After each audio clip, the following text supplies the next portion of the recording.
Salam əziz müəllimlər. Hər vaxtınız xeyir olsun. 2025-ci il ARTİ-nin sertifikasiya müəllimləri üçün, kimya müəllimləri üçün paylaşdığı sınaq izahını verəcəm. Dərslərimizə qoşulmaq üçün 070 346 44 69 nömrəsi ilə əlaqə saxlaya bilərsiniz. Və bundan sonra biliklərinizi təkmilləşdirmək və bu tipli sınaqlar işləmək üçün də bizimlə əlaqə saxlaya bilərsiniz. Hər hansı bir sualla bağlı fikrinizi də rəy bölməsində qeyd edərək cavablandırılmasını istəyə bilərsiniz. Beləcə də qeyd etdiyimiz 070 346 44 69 nömrəsini yazaraq da suallarınıza cavab axtara bilərsiniz. Sualların izahına başlayaq. Kimya fənni üzrə birinci sual. Summativ qiymətləndirməyə aid olanı müəyyənləşdirin. Biz indi məktəbdaxili qiymətləndirmənin növlərini keçmişik. Təbii bunlardan summativ qiymətləndirmə yarımillik qiymətlərə təsir edir. Əslində bu tipli suallar nədənsə çox sadə yazılır. Yəni, təbii ki, summativ qiymətləndirmə məktəbdaxili qiymətləndirməyə təsir edir.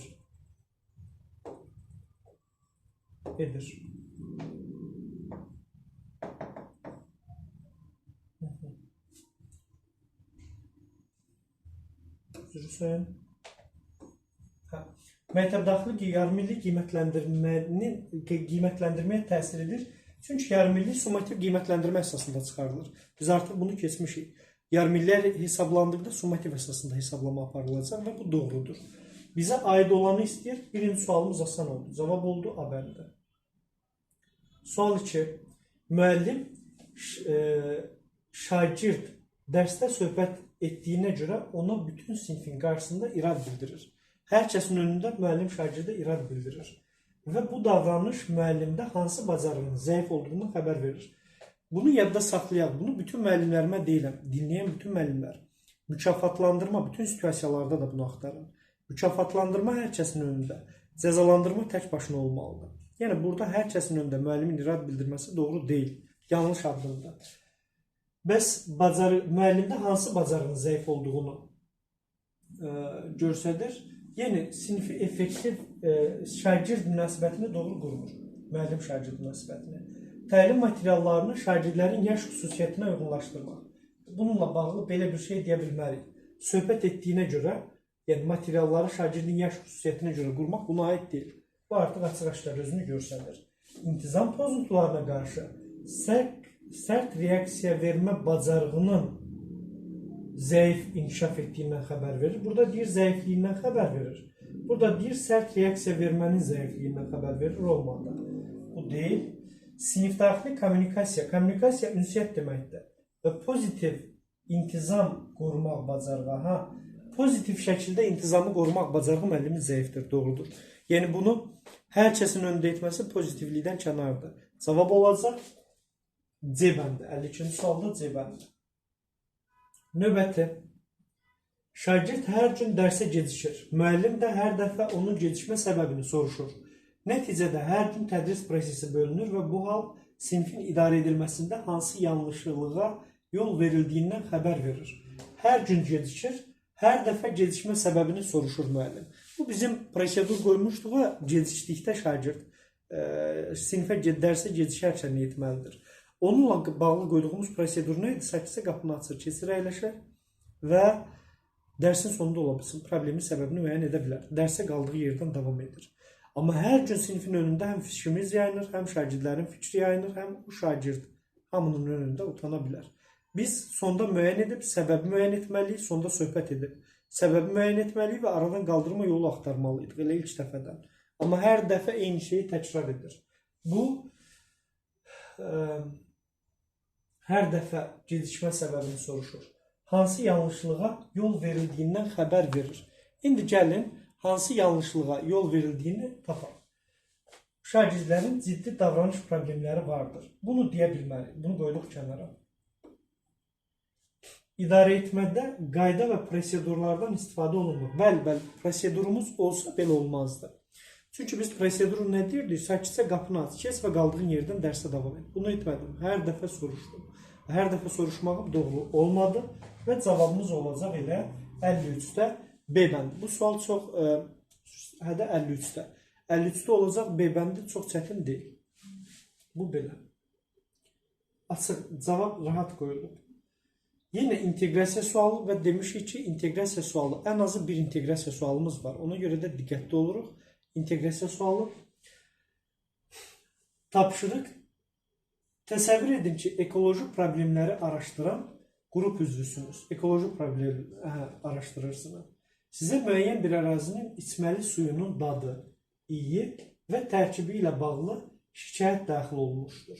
Sizin öhdəliyiniz 3 fərqli su mənbəyindən nümunə götürüb, onların tərkibini, codluğunu, bulanıqlılıq dərəcəsini ölçməklə iddianın doğru olub olmadığını müəyyənləşdirməkdən ibarətdir. Datalar toplanılmalı, cədvəl şəklində təqdim edilməli və problemin həlli üçün müzakirələr təşkil edilməlidir. Tapşırıq inteqrasiyanın hansı növünə aiddir? Bu kimya fənnidir. Kimya fənnidir. Datalar toplanılır, cədvəl şəklində təqdim edilməli və problemin həlli üçün müzakirə təşkil olunmalıdır. Suyun 3 fərqli su mənbəyində nümunə götürüb, onların tərkibi, codluğu, bulanıqlılıq dərəcəsi kimya ilə bağlıdır. Sizcə müəyyən bir ərazinin içməli su, dadı və iyi tərkibi haqqında şikayət daxil olmuşdur. Fənn üstü inteqrasiyanı gördük burada. Fənn üstü inteqrasiyamız var. Fənn üstü inteqrasiyamız var. Bunu cədvəl, qrafik şəklində, bu informatikada fənlər arası inteqrasiyamız var. Fənn üstü və fənlər arası inteqrasiya cavab olacaq E bəndi. Çünki cədvəl şəklində datalar topladıq, cədvəl şəklində təqdim edirik və bununla bağlı artıq müzakirələr təşkil edə bilərik. Cavab həm fənn üstü, həm də fənlər arası inteqrasiya olacaq E bəndi. Növbəti 55. Məktəbimizin kimya laboratoriyasında yerə az miqdarda turşu, hidroxlor turşusu dağılıb. Az miqdarda hidroxlor turşusu dağılıb. Bəs tökülən turşunun miqdarı təxminən 100 milli konsentrasiyası ilə 1,0 millimdir. Sən şagird, laborant kimi bu tökülməni təhlükəsiz şəkildə neytrallaşdırmaq və təmizləmək üçün plan hazırla. Buna aid bir başqa fəndə sual düşmüşdü. Təbii kimya müəllimlərimiz bu prosesi indi tam olaraq təxmin etdi, vizuallaşdırdı, təsəvvüründə canlandırdı. Kimya müəllimimiz təsəvvüründə canlandırdı. Necə edə bilərlər bunu bildi. Mənə indi kimya müəllimim öyrədib ki, həmin o hidroxlor turşusu töküldükdə necə onu təmizləməli və yaxud neytrallaşdırmaq lazımdır. Mənə indi deyir ki, plan qur, bununla bağlı plan qur. Öyrəndiyini tətbiq et, onu neytrallaşdırmaq lazımdır. Toplamaq lazımdırmı, nə etmək lazımdır artıq, bunu kimya müəllimlərimiz daha yaxşı bilir. Mən artıq laborant kimi tökülmənin təhlükəsiz şəkildə neytrallaşdırılması üçün plan hazırlayıram. Bu tətbiqi fəaliyyətə yönəldir və etdiyim hamısı tətbiqə aid olacaq. Cavab olur tətbiq. 55-ci sualda cavab olacaq E bəndi. Sual 56.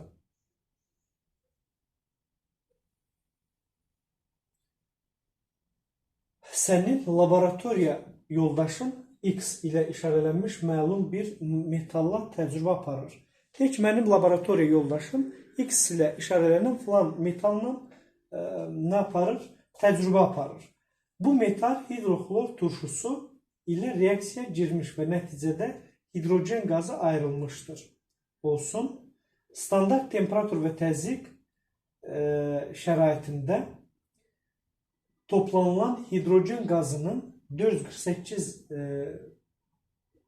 moldu yoxsa milli həcmi 448 milli olmuşdur.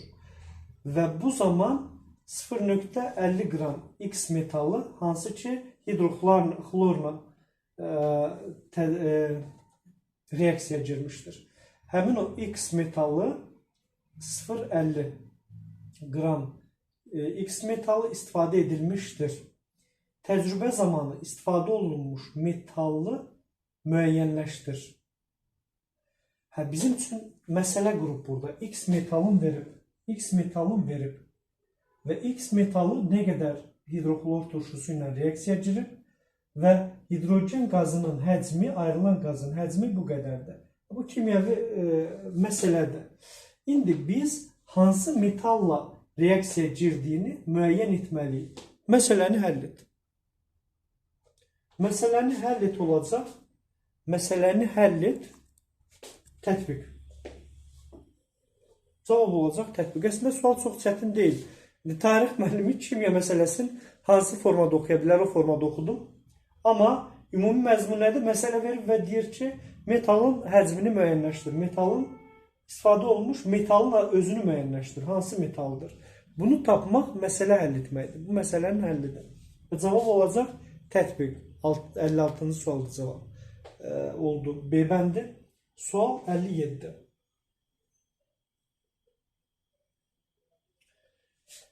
Və ümumiyyətlə məsələ həlli tənliyi verilibsə biz baxırıq. Tənliyi verir və sonda həll et sözünü deməsinə ehtiyac yoxdur.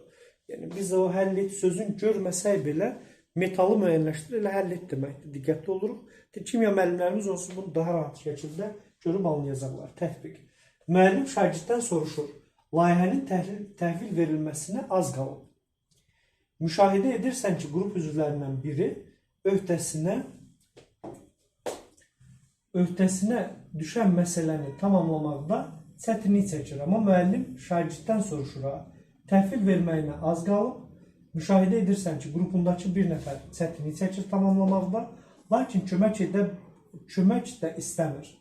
Belə olan halda nə edərdin və hansı cavab şagirdin əməkdaşlıq və problem həll etmə bacarığının yüksək olduğunu göstərir. İndi biz cavablar içərisindən yüksək əməkdaşlıq qabiliyyətinə malik şagirdin cavabını tapmalıyıq. Ona köməyə ehtiyacı olduğunu hiss etdirmədən dəstək göstərməyə çalışardım. Mən gözəl cavab məncə budur. Digərlərini də oxuyacağam, amma çox gözəl cavabdır. Köməyə ehtiyacı olduğunu hiss etdirmədən dəstək vermək bu vəziyyətdə atılacaq ən doğru addımdır. Bunu işarələyirəm. Başqa variant inanmıram ki, bundan daha effektiv bir cavab qoysunlar. Gözləyərdim ki, özü kömək istəsin. Doğru deyil. Müəllimə xəbər verərdim. Doğru deyil. Mən bunu yadda saxlayayım. Bütün situasiyalarda deyirəm. Problemi ilk öncə özümüz həll etməliyik. Onun yerinə işi tamamlamağa çalışardım. Olmadı. Öz işimi vaxtında bitirib digərlərinə qarışmazdım. Olmadı. Ən uyğun cavab A bəndidir. 57-ci sualda A. Növbəti sual.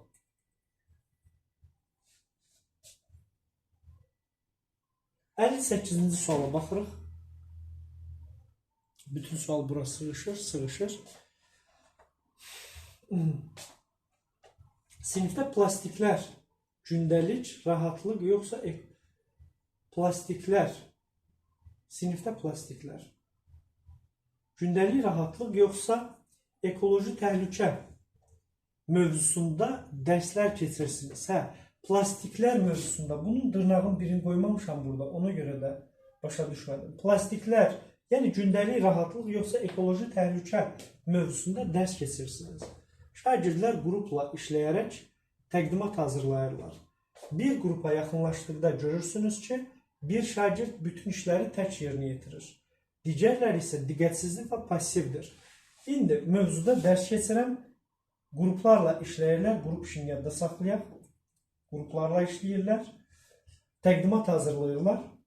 Bir qrupa yaxınlaşdıqda görürsünüz ki, bir şagird bütün işləri tək yerinə yetirir. Digərləri isə diqqətsiz və passivdir. Müəllim bu vəziyyətdə qrupdaxili əməkdaşlığı artırmaq və bütün şagirdlərin iştirakını təmin etmək üçün hansı addım atmalıdır? Bir şagird bütün işləri tək edir, digərləri hamısı mənim kimi kənarda dayanır. Digərləri isə diqqətsiz və passivdir. Müəllim bu vəziyyətdə qrupdaxili əməkdaşlığı artırmaq və bütün şagirdlərin iştirakını təmin etmək üçün hansı addım atsa daha effektiv olar. Gəlin hər halda cavabı baxaq. Cavablardan axtaraq. Effektivi istəyir. Qrupa xəbərdarlıq edirsiniz ki, qeyri-bərabər iştirak qiymətə təsir edəcək. Doğru deyil. Meyarı əvvəlcədən verə bilərdi. Amma bu vəziyyətdə qrupa xəbərdarlıq edirsiniz. Xəbərdarlıq doğru deyil. Qrupun yanına gedərək vəzifələrini özünüz bölüşdürürsünüz. Doğru deyil. Bu vəziyyətdə artıq proses baş verir. Əvvəlcə bölüşməyibsə hələ problem var orada yenə də. Sakitcə yaxınlaşıb suallarla onları düşünməyə və iştirak etməyə təşviq edirsiniz. Təşviq gələcək fəaliyyətə istiqamətləndirmədir. Sakitcə yaxınlaşdıram, suallarla onları düşünməyə təşviq edirəm. Düşünməyə təşviq edirəm. Doğru cavab, ən doğru cavab C bəndə olacaq. C. Daha sonra sual 59. 59. Zəng gəlir. 59. Şagirdlər arasında artıq uzun müddətdir konflikt vardır. Şagirdlərdən birinin valideyni tələb edir ki, digər şagird sinifdən çıxarılsın. Bu kimi hal Nardun oxumamış. Çıxarmaq olmaz. Konstitusiyanın bəndi var. Təhsil almaq hüququ pozulmaq olmaz şagirdin. Əgər elə bir ekstremal bir vəziyyət yoxdursa, çıxarmaq mümkün deyil, doğru deyil. Çıxarılsın. Bu situasiyada müəllimin atdığı hansı addım doğru hesab edilər? Bu sualdan birini işlətmişəm. Müəllimlərimiz ən azı bu çıxarılma ilə bağlı ən azı bir neçəsini yox, biri yox. İşləyib. Doğru hesab edilə bilər. Müəllim ümumi valideyn iclası keçirir. Doğru deyil. Özü problem həllinə çalışmadan şagirdləri və onların valideynlərinin direktorun yanına aparır. Doğru deyil. Şagirdlərin problemini bütün sinif şagirdləri ilə müzakirə edir. Doğru deyil. Şagirdin sinifdən çıxarılmasını tələb edən valideynlə fərdi şəkildə danışır və empatiya hiss yaratmağa çalışır. Anladığını nümayiş etdiririk. Onu ələ almalıyıq biz. Problemi həm onun üçün, həm digərləri üçün effektiv şəkildə həll etməliyik. Ən doğru cavab D bəndidir. Düşünmürəm ki, mənim müəllimlər burada yanlış edəsiniz. Təbii digər müəllimlərimiz də fərdini bir neçə dəfə vurgulamışam. Bundan əvvəlkilərdə də oxuyun. Təbii burada da baxın, fərdi şəkildə həll etmək lazımdır. Sonuncu suala baxırıq. Qrup işi zamanı bir qrupun tapşırıq üzərində işləmədiyini, əvəzində ucadan danışdıqlarını və vaxt itirdiklərini görürəm. Bu digər qrupların da diqqətini yayındırır. Siz vəziyyəti effektiv şəkildə idarə etməli və pozitiv sinif mühiti qoruyub saxlamalısınız. Hansı fəaliyyət daha effektiv olacaq? Gəlin bax, pozitiv mühiti qoruyub saxlamalıyıq. Fəaliyyət effektiv olacaq. Bir qrup ümumiyyətlə işləmir və fərqli işlərlə məşğuldur. Digər qrupların da diqqətini yayındırır. İdarə etməli və pozitiv mühit yaratmalısınız. A. Birinci həll yoluna baxaq. Sinifin fəaliyyətini tam dayandırırsınız və səs tonunuzu qaldıraraq. Olmadı. Bu avtoritar qaydadır. B. Qrupa ucadan gözlənilən davranışları xatırladırsınız. Ucadan gözlənilən davranışları xatırladırsınız. Və qrup ucadan gözlənilən davranışları xatırladır. Qaydaları ucadan xatırladıran qrupu olmadı. Qrupa sakitcə yaxınlaşırsınız. Sakitcə bu bizə kömək edəcəkdir. Hərəkətlərinizlə onlara qeyri-verbal xəbərdarlıq edirsiniz. Məsələn, gedirəm, hiss elətdirirəm ki, diqqətim üzərinizdədir. Əlimi çiyninə qoydum, partanın üzərinə qoydum və nəzərimi onlara yetirdim ki, işi görürlər, görmürlər. Qeyri-verbal, sözsüz reaksiya vermək doğru addımdır. Xəbərdarlıq edir, eyni zamanda sinifin digər hissəsi ilə məşğul olmağa davam edirsiniz və digərlərinə də nəzarət. Bu doğru yoldur. C-nin həlli yolu doğrudur. Sinif qaydalarını xatırladır və yenidən tapşırığa cəlb olunmasını təmin edər. Ən doğru cavab olacaq C bəndə. Verəcəyimiz izah bu qədər. Hər hansı bir sualla bağlı probleminiz olsa, sualınız olsa rəy bölməsində yazın, izahlar veriləcək. Suallarınızla bərabər dərslərimizə qoşulmaq istəsiniz 070 346 44 69 nömrəsi ilə əlaqə saxlaya bilərsiniz. Mentor Plus tədris mərkəzində bütün sahələr üzrə MİQ, ixtisas, abituriyent, magistr, dövlət qulluğu və bütün sahələr üzrə fəaliyyət göstəririk. Mən özüm həm abituriyent tarix fənni üzrə, həm MİQ tarix fənni üzrə, həm də MİQ kurikulum dərslərini tədris edirəm. Və digər əməkdaşlıq etdiyimiz müəllimlər də Respublika üzrə tanınmış ən savadlı və yüksək nəticəli kadrlardır. Dərslərimizə qoşulmaq üçün bir daha 070 346 44 69 nömrələri ilə əlaqə saxlaya bilərsiniz. Sağ olun, Allah amanında qalın.